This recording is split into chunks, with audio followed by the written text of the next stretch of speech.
3,3 litres au 100, pas dans un labo, dans un Duster qui a roulé de Valladolid à Móstoles, capteur branché. Moins qu'une Toyota Yaris hybride, dans un SUV, avec un moteur essence qui n'a pas de prise. Ce moteur, il existe, il tourne.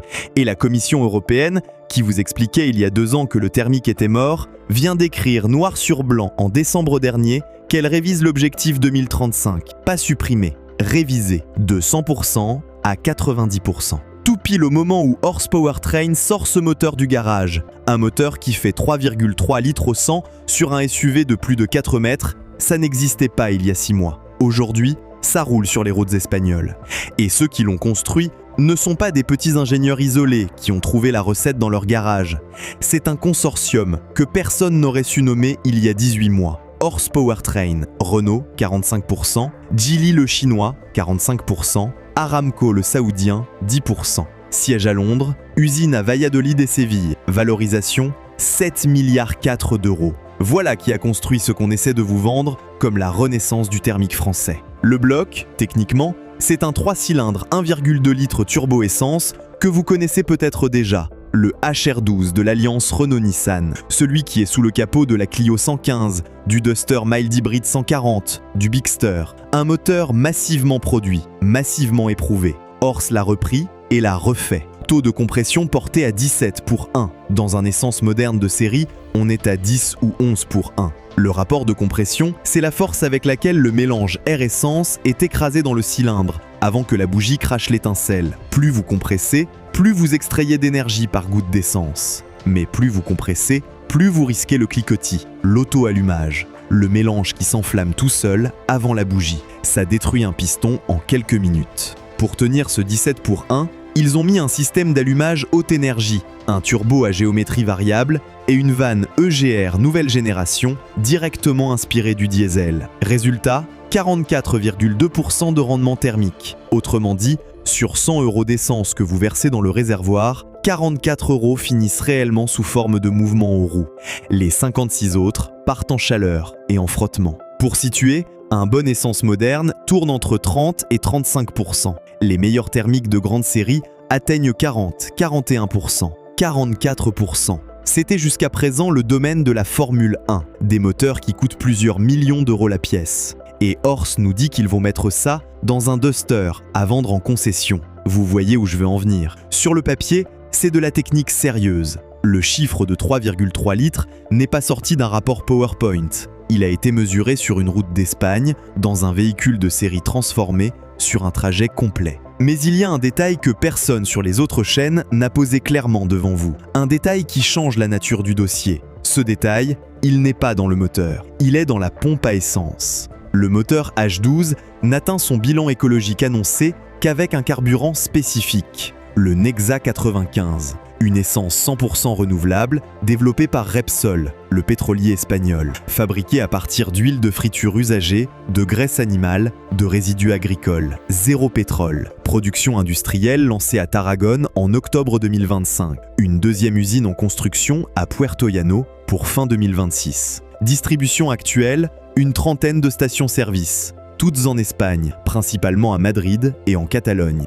En France, zéro. Pas une pompe, et aucun calendrier Repsol ne mentionne la France. Le prix, quand il est estimé par les analystes carburant, tourne autour de 2,50 € le litre. Cette partie-là du dossier, Horse ne la crie pas, Repsol non plus. Les articles qui reprennent la communication officielle l'évoquent en bas de page, quand ils l'évoquent. Alors reprenons. Le moteur seul, sans carburant spécial, avec du sans-plomb classique de votre station Total ou Intermarché, tient-il ses promesses ? Partiellement. Le rendement thermique ne dépend pas du carburant, les 3,3 litres. Au 100 ne dépendent pas du Nexa 95, ils dépendent du moteur. Donc oui, un Duster H12 roulant au Super 95 normal devrait consommer très peu. C'est le bilan CO2 qui s'écroule. Sans carburant renouvelable, votre moteur H12 relâche autant de CO2 qu'un thermique classique à consommation équivalente. Les 1,77 tonnes de CO2 économisées par an,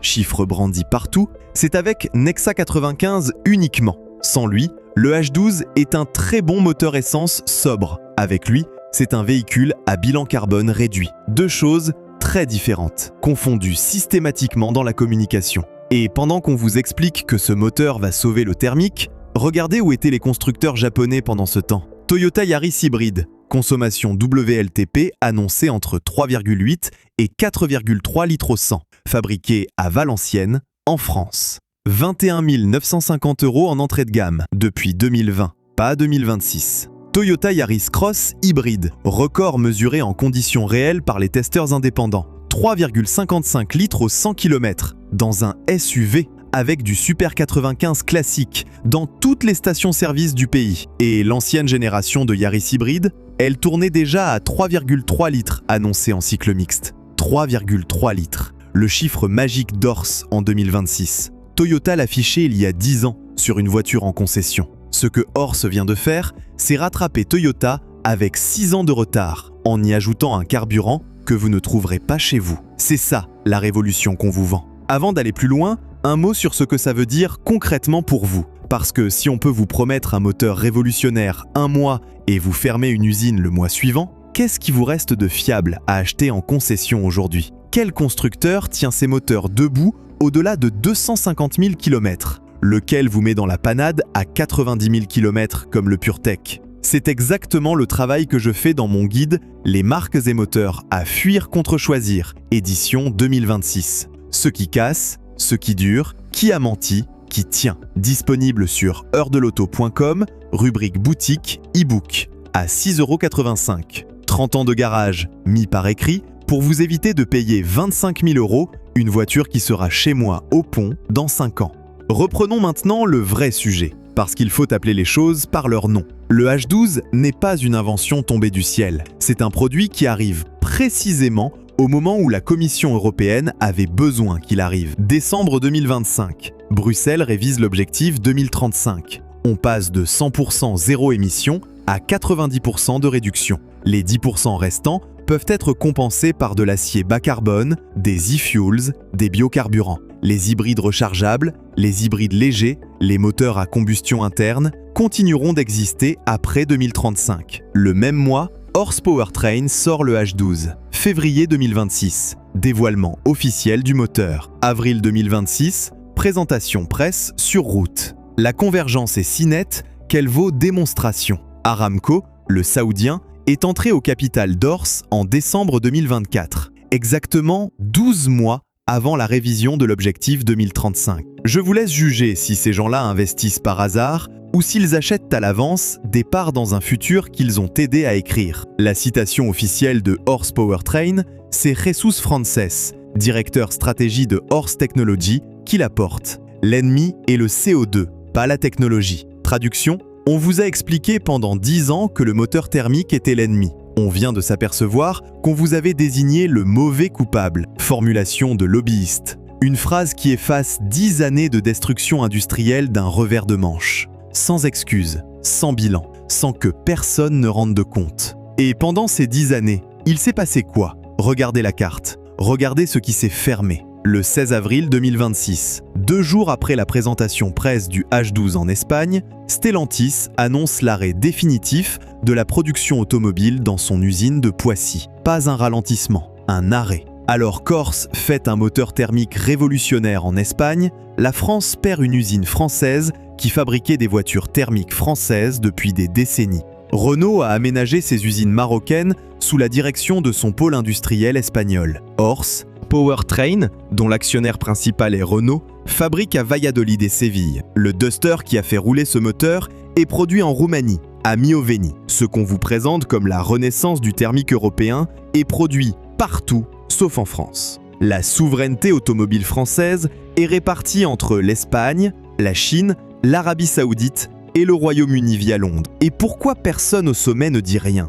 Parce qu'on vous vend l'arrivée du moteur comme une victoire, pas comme le constat de 10 années d'erreur. Stellantis a indemnisé ses victimes du moteur 1,2 PureTech, 1 700 € par personne, après que le patron de Peugeot a reconnu avoir tardé à reconnaître les pannes en chaîne. Pendant que Peugeot casse ses moteurs à 100 000 km, Renault Geely sort un 1,2 essence à rendement F1, 3 cylindres 1,2 litres. Deux trajectoires opposées, l'un fait école, l'autre paye des dommages-intérêts à ses propriétaires. Vous avez le droit de trouver ça amusant. Moi, Je trouve ça surtout révélateur de qui fait vraiment de la mécanique et qui assemble des pièces. Autre détail qu'on oublie de vous dire, Dacia n'a pas développé ce moteur. Dacia n'a rien fait. Un Duster a été prêté à Horse comme banc d'essai roulant. C'est tout. Olivier Mornay, le directeur général de Dacia France, ne parle pas du H12 dans sa communication officielle de janvier 2026. Il parle du Bigster qui cartonne, du Sandero qui tient son rang, de la gamme hybride 155 qui s'étend. Pas un mot sur le H12. Pourquoi ? Parce que Dacia sait très bien qu'elle n'y est pour rien et qu'elle n'est pas prête à s'engager sur des dates de commercialisation qu'Horse n'a pas fixées. Alors quand vous entendrez dans les prochaines semaines que Dacia vient de sauver le thermique, rappelez-vous, Dacia est un ancrage marketing, pas un acteur industriel sur ce dossier. Le vrai détenteur de cette technologie, c'est Renault, via sa filiale Horse, avec les Chinois à parité et les Saoudiens en observateur.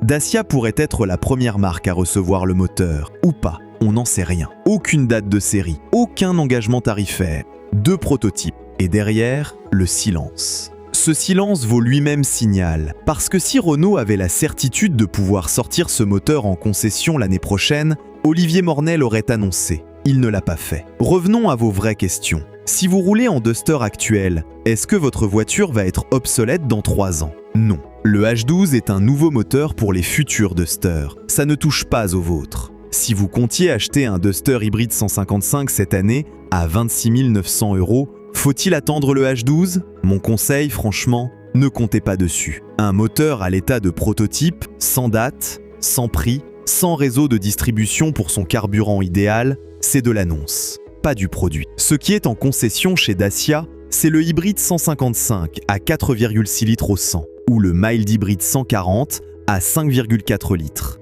ou le GPL EcoG 120 qui vous donne 1380 km d'autonomie avec 2 réservoirs. Ça, c'est du concret. Le H12, c'est un article de presse, pas une voiture. Si vous cherchez la sobriété immédiate dans une voiture essence sans borne à brancher, la Toyota Yaris hybride existe aujourd'hui, dans votre concession, à 21 950 €, fabriquée à Valenciennes, au super classique. Pas besoin d'attendre qu'une co-entreprise franco-chinoise saoudienne veuille bien vous livrer son prototype. Il reste une question qui dérange. Pourquoi la Commission européenne a-t-elle fait volte-face en décembre dernier ? 3 raisons convergentes. La première, l'Allemagne. Le chancelier Friedrich Merz a adressé le 28 novembre 2025 une lettre officielle à Ursula von der Leyen demandant explicitement le maintien des hybrides rechargeables et des thermiques à e-fuels au-delà de 2035. Le commissaire européen au transport, Apostolos Tzitzikostas,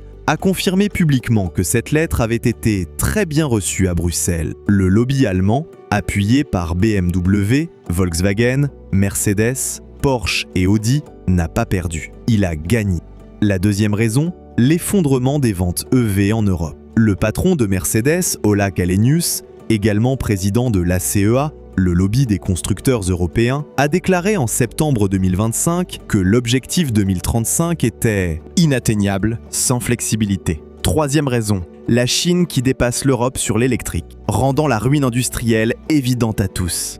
Le résultat, un virage à 90 degrés. Du 100% zéro émission, on passe au 90% de réduction. Les constructeurs qui ont investi leurs milliards dans le tout électrique payent. Ceux qui ont gardé des compétences thermiques, comme Renault via Horse, gagnent. Toyota, qui n'a jamais cédé au tout batterie et qui a poursuivi l'hybride depuis 28 ans, sort grand vainqueur de l'épisode, sans avoir bougé. Et vous, pendant ce temps, qu'est-ce qu'on vous impose encore ? Les ZFE. 42 agglomérations en 2026. La verbalisation critère 3 qui démarre à Lyon le 1er juillet 2026 à 68 € l'amende. La période pédagogique de Paris qui s'achève fin 2026. Bordeaux, Nantes, Rennes, Clermont-Ferrand, Toulon, Angers, Dijon rejoignent le dispositif. 10 millions de Français possèdent une critère 3 ou plus polluante. La commission mixte paritaire a validé le 20 janvier 2026 un texte de suppression des ZFE dans la loi de simplification. Le vote à l'Assemblée nationale a suivi le 27 janvier, le Sénat le 29. Le dossier bouge, mais tant que rien n'est voté définitivement, votre 208 de 2005 reste bloqué hors de Paris. Voilà l'essentiel. Pendant qu'on vous interdisait le thermique jusqu'au cœur de votre ville, on finançait en coulisses un nouveau thermique qui va vous être revendu en grande ponte dans 3 ans. Pendant qu'on fermait Poissy, on ouvrait Valladolid. Pendant qu'on vous prenait vos critères 3 à 68 €, un Saoudien prenait 10% d'une société qui vaut 7,4 milliards. Le H12 n'est pas une mauvaise nouvelle technique. Techniquement, le travail fait à Valladolid est solide. 44,2% de rendement, c'est du vrai. Un 17 pour 1 qui tient, c'est de l'ingénierie sérieuse. Mais ce moteur n'est pas arrivé là par hasard. Il est le produit d'un basculement politique qu'on a laissé écrire sans vous. Ce qu'on vous vendra dans 3 ans comme la victoire du bon sens est d'abord la victoire des lobbies